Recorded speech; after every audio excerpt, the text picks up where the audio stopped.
Di antara pelajaran yang pernah disampaikan oleh Nabi yang diajarkan kepada Muadz bin Jabal, ya Muadz, atau kama qala Rasulullah sallallahu alaihi wasallam, wahai Muadz, u'allimuka du'aan, aku akan ajarkan kepadamu satu doa. Ya, dan jelas kalimatnya. Bisa mengentaskan kesulitanmu, utang-utangmu, dain kalimatnya tuh, walaupun itu sebesar Jabal Uhud, gunung Uhud. Ya, Masya Allah. Ya, Muadz, maukah engkau aku ajarkan satu doa yang kalau engkau baca itu, engkau punya utang, terjebak dalam satu kondisi, ya, walaupun sebesar gunung Uhud, Allah akan melapangkannya. Ya, teman-teman yang pernah umrah, pernah haji, tahulah seperti apa gunung Uhud itu. Ya, panjangnya luar biasa dan seterusnya. Itu ilustrasi. Ya, bukan berarti harus segunung Uhud begitu. Gambarannya sebanyak apapun. Kalau benar-benar kita terkoneksi dengan Allah, bukankah Allah Maha Kaya, Maha segalanya, yang mudah mengangkat, mudah menurunkan, mudah memberi, mudah juga menghilangkan sesuatu, mengangkat yang baik, memberi yang baik, menghilangkan yang buruk, gitu kan? Dan seterusnya. Maka Muadz tentu mengiyakan, dan Nabi kemudian sallallahu alaihi wasallam memberikan petunjuk doanya, gitu kan? Maka beliau memulai dengan Allahumma, gitu kan? Kalau kita baca ayatnya kan qulillahumma, ya. Nah, kita bisa bacakan langsung potong dari kata Allahumma-nya berdasarkan pengajaran dari Nabi sallallahu alaihi wasallam kepada Muadz bin Jabal. Itu bisa dicek di hadisnya. Allahumma malikal mulki. Coba buka mushafnya ya. Buka mushafnya. Teman-teman buka mushaf ini, mushaf masing-masing di rumah, cari Quran surah ketiga Ali Imran ayat 26. Kan kata kulnya di situ, kalau kita baca Quran harus dibaca semuanya, qulillahumma. Tapi kul itu kan katakan, ya, perintah Allah kepada Rasulullah. Nah, kita bisa dalam konteks berdoa, kita bisa langsung bacakan dari Allahumma-nya. Allahumma malikal mulki. Saya ulang ya. Allahumma malikal mulki, tu'til mulka man tasha' wa tanzi'ul mulka mimman tasha' wa tu'izzu man tasha' wa tudhillu man tasha' biyadikal khair innaka ala kulli syai'in qadir. Jadi dimulainya dari Allahumma-nya sampai ke ujung ayatnya. Sudah? Dah ya? Kemudian teruskan Rahmanad dunya, Rahmanad dunya. Saya tulis ya, teman-teman itu bisa screenshot ya. Rahmanad dunya wal akhirah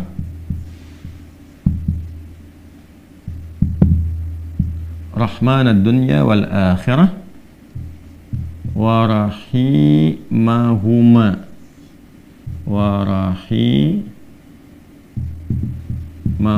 Teruskan. Jadi begitu selesai yang Ali Imran 26-nya, ya, kita baca dari Allahumma-nya. Allahumma malikal mulki tu'til mulka man tasha' wa tanzi'ul mulka mimman tasha' wa tu'izzu man tasha' wa tudhillu man tasha' biyadikal khair innaka ala kulli syai'in qadir.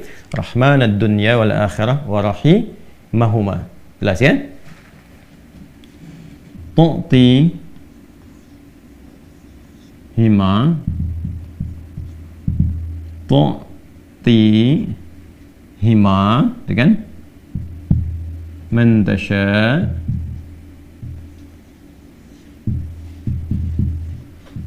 dah, wa tamna'u minhuma man tasha'.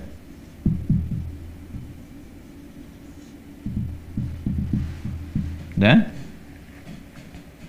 Sudah? Rahmanad dunya wal akhirah wa rahimahuma. Asalnya ya Rahman, ya Rahmanad dunya wal akhirah. Karena kita ingin cepat. Biasanya kan orang memohon tuh kalau punya utang pengen cepat dilepaskan kan? Maka caranya biasanya dilepaskan huruf ya-nya dan menunjukkan ini fathah untuk menunjukkan ada ya sebelumnya.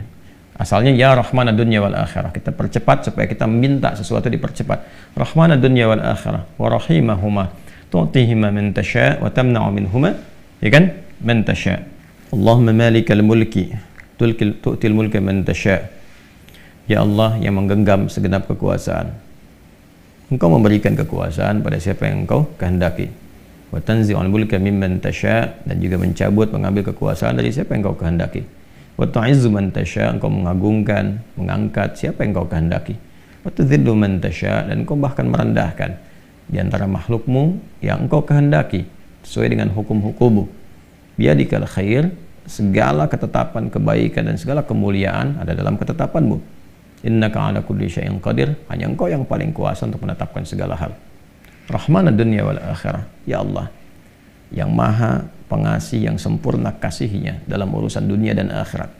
Wa rahimahuma, dan sempurna kasih sayangnya dalam segala urusan dunia dan akhirat. Tutihi man tasya, engkau memberi siapapun, baik di langit ataupun di bumi, kepada siapa yang engkau kehendaki. Wa tamna'u minhum man tasya, engkau pun bisa mencegah apapun terjadi bagi siapapun makhlukmu di langit ataupun di bumi. Jadi kita mengambil dua hal nih, yang baik Allah kasih, dari yang buruk-buruk dicegah, gitu kan? Kemudian ini yang paling indah, aghnini bi rahmatika, ya Allah lapangkan aku. Aghni itu dari kata ghina, aghna yughni, aghni asal katanya dari kata ghina, sesuatu yang lapang dari segi harta, kayakan. Kadang diambil majas untuk mengayakkan hati. Di sini maksudnya ke materi. Kayakan aku ya Allah, berikan aku kecukupan yang melapangkan aku, ya kan, dari urusan-urusanku.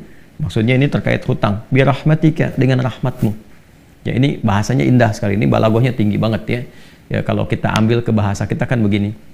Ya Allah, yang paling sayangkan engkau, yang paling punya kan engkau, yang menguasai dunia dan akhirat kan engkau, yang memiliki kebaikan kan engkau, yang mencegah dari segala yang sulit pun kan engkau, yang punya solusi semuanya engkau. Maka dengan kepasrahanku kepadamu dan pengakuanku atas semua rahmat dan kekuasaan keagungan yang engkau miliki, aku memohon dengan rahmatmu, dengan kasihmu, hanya engkau yang sayang ya Allah, yang bisa menyelesaikan urusanku, ya, dan dengan rahmatmu aku mohon yang bisa melapangkan keadaan hartaku untuk melunasi utang-utangku. Kalau aku memohon kepadamu saja dengan segala kasih sayangmu, kepada sifat sayangmu, ya kan? Kalau aku memohon dengan segala sayangmu belum kau kabulkan, maka kepada siapa lagi aku mesti mohon? Sedangkan kau yang paling sayang kepadaku. Kalau yang paling sayang saya tidak memberi, lantas kepada siapa saja? Ya, kepada siapa lagi aku mesti memohon? Maka aku mohon ya Allah, lapangkan keadaan diriku dengan sayangmu itu, sehingga aku tidak memohon dan meminta lagi kepada selainmu. Ini, ya, aghnini bi rahmatika an rahmatin man siwak. Ya Allah, semua orang sudah mengatakan nggak bisa, ini nggak mungkin, ini nggak mau, itu tidak. Maka aku memohon kepada yang paling sayang kepada aku. Kalau kepada yang paling sayang saja belum dikabulkan, lantas kepada siapa lagi aku mesti meminta? Mohon lapangkan diriku dan berikan aku kekuatan, sehingga dengan rahmatmu aku tidak meminta kepada siapapun selainmu. Ini indah banget nih kalau kita turunkan dalam bentuk pemaknaan yang balaghahnya. Ini teman-teman doanya. Ya. Setelah itu akhirnya dengan Al-Fatihah. Fatihah itu pahalanya banyak banget, kan? Di antara namanya, selain pahala itu juga ada fungsi-fungsi fadilahnya, keutamaannya. Ya, apa di antara fungsi keutamaan fadilah itu disebut juga dengan Al-Kafi, Asy-Syafi, yang mencukupkan segala hal, ya kan? Yang dengan izin Allah bisa menyembuhkan, karena intisari Quran itu ada di Al-Fatihah. Maka diakhiri dengan Al-Fatihah, kemudian setelah itu tutup dengan sholawat. Tutup dengan sholawat. Nah, nanti ada hadis lain yang mengajarkan kaitan antara hutang dengan memperbanyak sholawat kepada Nabi Muhammad SAW. Ya.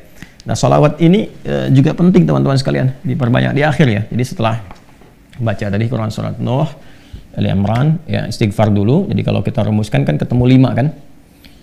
Ya, dari mulai kita istighfar dulu dengan segala ketulusan, dalilnya surat Nuh itu, kemudian di surah Ali Imran kita bacakan, terus praktek doanya kita temukan. Setelah itu Al-Fatihah, setelah itu kemudian salawat kepada Nabi Sallallahu Alaihi Wasallam. Nanti di hadis lain ada seseorang yang diajarkan oleh Nabi Sallallahu Alaihi Wasallam untuk memanfaatkan, nah ini dia, kapan waktu, di pertengahan malamnya. Ya, untuk memanfaatkan pertengahan malam itu terkait dengan utang piutang juga. Nah, lalu dia berkata, apa yang harus kami lakukan ya Rasulullah? Yang perbanyak gitu kan, ibadah kepada Allah. Lalu diajarkanlah salawat. Aku akan mengambil, kata orang itu, sepertiganya. Kata Nabi, itu baik. Kemudian kalau bisa tambah, aku akan mengambil 2/3-nya. Kata Nabi, kalau itu baik. Lalu kalau bisa tambah, aku akan mengambil keseluruhannya. Ketika orang itu menghidupkan salawat di akhir-akhir malam itu, ya, maka Nabi SAW langsung berkomentar, maka Allah akan mencukupkan, bahkan melebihkan apapun yang kamu rasakan gitu ya, yang kamu hadapi. Nah, itu beberapa ulama menempatkan bab itu dalam pengentasan utang piutang. Jadi kalau kita temukan, ketemulah kemudian di sana 5 bagian, yang kelimanya ditutup dengan keadaan ini kapan, yaitu waktunya tengah malam, dan ditunaikan diawali dengan sholat dulu untuk mengoneksikan diri kita kepada Allah Subhanahu wa Ta'ala. Jadi kalau Anda bertanya kapan ini dibacakan, ya, saya ulangi, kapan ini dibacakan, yang paling pokoknya adalah di pertengahan malam, di 1/3 malam. Jadi bangun malam hari supaya ada getaran kejiwanya lebih cepat mengamalkan Quran surah Al-Muzammil itu surah 73 ya, di ayat yang ke-6. Inna nasyi'atal laili hiya asyaddu wat'aw wa aqwamu qila. Bangun malam itu bacaannya menyentuh kepada jiwa, lebih mudah mendapatkan kekhusyuan. Jadi sepertiga malam bangun, istighfar gitu kan. Ya, setelah sholat kita supaya bangun konektivitas dulu. Sholat itu kan kalau sudah bagus khusyuk, konektivitasnya tinggi. Setelah itu baru diistighfari. Istighfar menjelang sahar. Ya, wabil asharihum yastaghfirun, menjelang sahar mereka banyak istighfar. Nah, kalau sudah beristighfar, itu Masya Allah nanti di Quran surah ketiga ayat 17 itu nanti akan diberikan oleh Allah 4 kekuatan yang bersanding dengan orang istighfar. As-sabirina was-sadiqina wal-qanitina wal-munfiqina wal-mustaghfirina bil ashar. Punya kekuatan untuk sabar, punya kekuatan untuk membenarkan ajaran Quran dan mengamalkannya. Kemudian apa lagi? Qanitin, khusyuk ibadah. Orang yang biasa bangun malam istighfar di ujung malam tuh lebih khusyuk ibadahnya. Nanti wal munfiqin, bisa jadi rajin infak, setara itu. 4 itu bisa setara. Jadi orang yang istighfar, pemahaman pertamanya bisa setara amalnya dengan orang yang rajin infak, yang khusyuk ibadah, orang yang membenarkan isi kitab dan mengamalkan, serta orang sabar. Pemahaman berikutnya adalah mendapatkan 4 keutamaan ini. Bisa rajin infak. Bagaimana bisa infak kalau nggak ada yang diinfaki? Ya, makanya itu satu-satunya juga yang menguatkan kembali bahwa ketika bisa istighfar dipraktekkan di ujung malam. Wabil asharihum yastaghfirun. Kapan istighfarnya? Setelah tahajud. Dari mana taunya? Quran surah 51. Dari ayat ke-15 sampai ke-18. Innal muttaqina fi jannati wa 'uyun akhidina ma atahum rabbuhum innahum kanu qabla dzalika muhsinin. Ayat 17-nya, kanu qalila minal laili ma yahja'un. Kan mereka itu orang-orang yang sedikit tidurnya, maksudnya menghidupkan malam, rajin tahajud. Setelah itu apa? Wabil asharihum yastaghfirun. Menjelang waktu sahar, sepertiga malam ke waktu sahar, ya dekat-dekat ke fajar dia banyak istighfar. Nah, saat istighfar itulah dia dapatkan sampai hatinya khusyuk, baru bacakan ini. Ya Allahumma malikal mulki tu'til mulka man tasha' wa tanzi'ul mulka mimman tasha' wa tu'izzu man tasha' wa tudhillu man tasha' biyadikal khair innaka 'ala kulli syai'in qadir. Rahmanad dunya wal akhirah. Itu tulisan ke sana. Wa rahimahuma tu'tihuma man tasha' wa tamna'u minhum man tasha'. Kemudian teruskan langsung ke bawah. Aghnini bi rahmatika an rahmati man siwak. Minta kepada Allah. Ya, setelah itu boleh sertakan kemudian bahasa-bahasa kita minta. Terus baca Al-Fatihah, tutup dengan salawat kepada Rasulullah sallallahu alaihi wasallam. Ya, itu dibiasakan. Nah, sampai mendapatkan kekuatan, tapi bukan berarti tidak berikhtiar. Setelah itu ikhtiar tetap. Ya, tetap berikhtiar. Ya, bagaimana cara berikhtiarnya? Ya, itu bisa kita bekerja dengan baik. Kalau nggak ada modal sama sekali, misalnya kita berikhtiar dulu dengan amal kebaikan. Datang ke masjid, berusaha rapi-rapi, gitu kan? Kemudian kita lihat ke DKM-nya misalnya mengajukan dulu permintaan. Nggak usah banyak-banyak pinjamnya. Pinjamlah misalnya 100.000, 200.000 atau 500.000. Kemudian setelah itu cari peluang-peluang misalnya di majelis-majelis ilmu kan banyak orang belajar itu. Ya belilah modal tertentu, beli makanan atau minuman. Terus kontak ke DKM-nya sampaikan. Ya supaya nanti ada sinergi antara jamaah dengan yang dagang. Bicara dengan baik-baik sehingga nanti diumumkan. Ustadznya juga menyampaikan. Berikan kelapangan kepada teman-teman yang sedang misalnya mencari rezeki berjualan, dapat dari situ, tambahkan lagi berdoa. Bisa jadi tiba-tiba Allah berkehendak menggerakkan orang-orang tertentu yang baik dan sebagainya, ya kan? Jadi bukan datang ke Ustadz untuk melunasi utangnya. Saya lihat beberapa teman-teman tuh kalau minta saya terjebak riba gini, gimana solusinya? Mau minjam, mau minta dilunasin. Teman-teman saya itu udah tugasnya ngajar. Kalau antum tanya doang saya jawab, tapi ya, kalau urusan dunia carilah gitu kan terkait dengan dunianya. Bisa antum ke Basnas, bisa ke bagian DKM masjid, bisa ke teman-teman pengusaha yang muslim yang baik-baik ya. Kalau saya kan ngajar gitu. Ya kalau ada alhamdulillah, kalau ada gitu kan. Ya kalau yang sifatnya terkait dengan bimbingan itu lebih utama.